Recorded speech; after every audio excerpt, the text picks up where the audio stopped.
Kemudian Abu Jahal di situ sambil teriak, sampai bilang, "Hai pendusta!" Begitu kata Abu Jahal.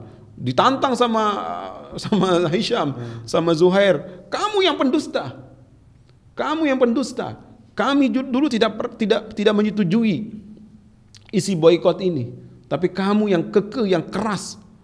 Wahid, Isnin, Thalatha, Iftahil bab. Assalamualaikum warahmatullahi wabarakatuh. Waalaikumsalam warahmatullahi wabarakatuh. Sahabat kisah, balik lagi bersama saya dalam acara podcast Rumah Kisah. Kali ini kita masih di volume kelima, episode ke-22. Narasumber kita masih dengan Ustadz Khidir LCMA. Assalamualaikum Ustadz. Waalaikumsalam warahmatullahi wabarakatuh.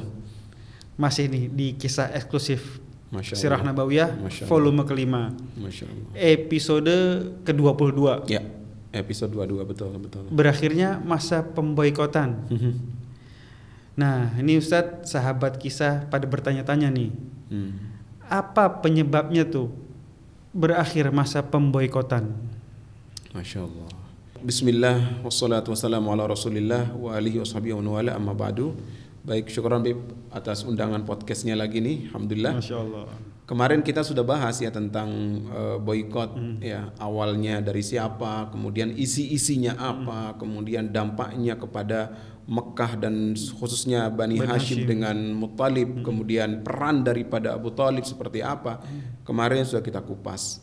Nah, sekarang kita akan bahas tentang masa berakhirnya masa pemboikotan itu.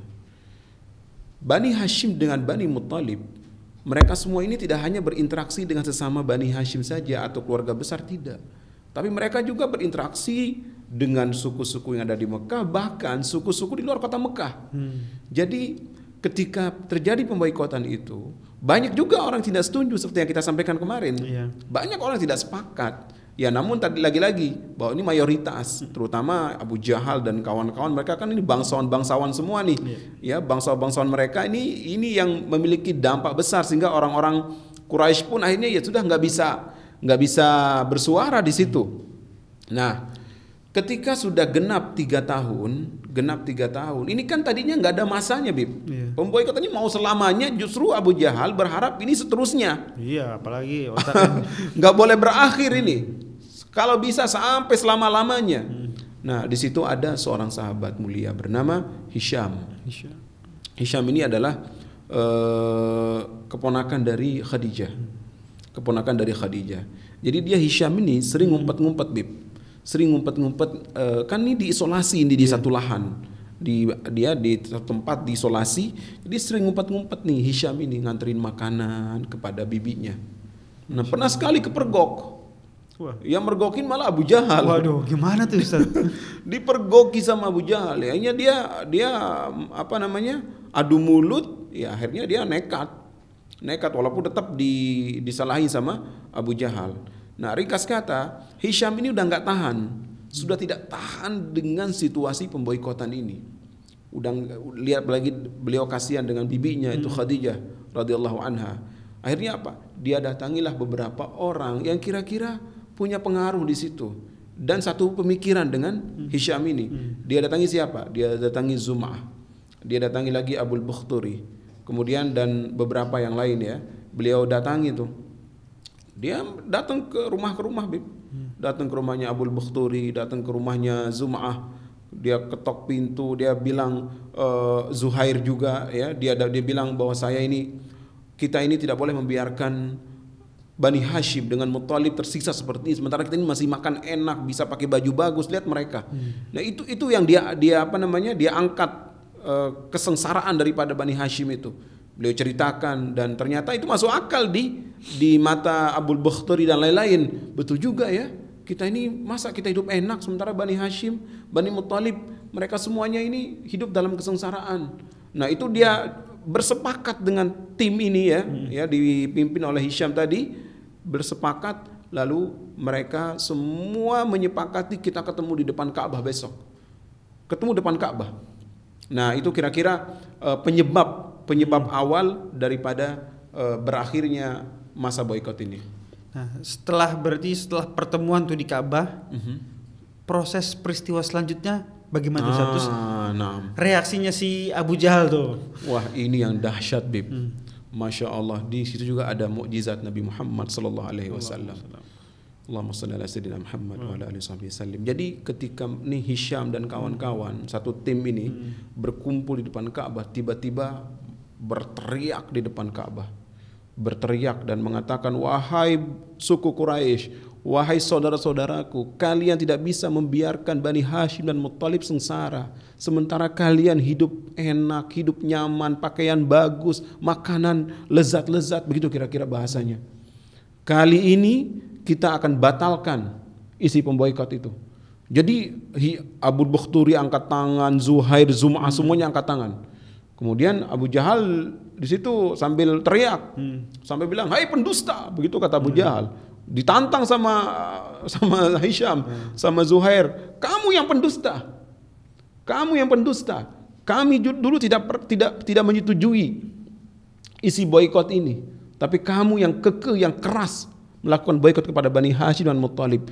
Adu mulut di situ, dan karena ini satu tim dan dia berhasil mempengaruhi orang-orang di sekitarnya, jadi Abu Jahal sepertinya tenggelam suaranya di situ. Nah, kalah, nggak ada masanya ya. Nggak ada masanya, dan ini juga pelajaran buat kita. Ketika ada kebaikan tersistem dengan orang-orang yang kompeten di situ, lalu kemudian satu suara, perhatikan aja, pasti kebatilan kalah. Betul. Begitu juga sebaliknya, kebatilan kalau dibikin sistem, dibikin orang-orang kompeten dalam kebatilan di situ, lalu yang lain diem, otomatis kebatilan akan muncul, merajalela. Dan ini terjadi. Walaupun saat itu mereka juga jumlahnya banyak ini yang setuju dengan pemboikotan, tapi karena intersistem ya, yang dipimpin oleh Hisham tadi, itu mereka akhirnya apa? Ini suara Abu Jahal kalah.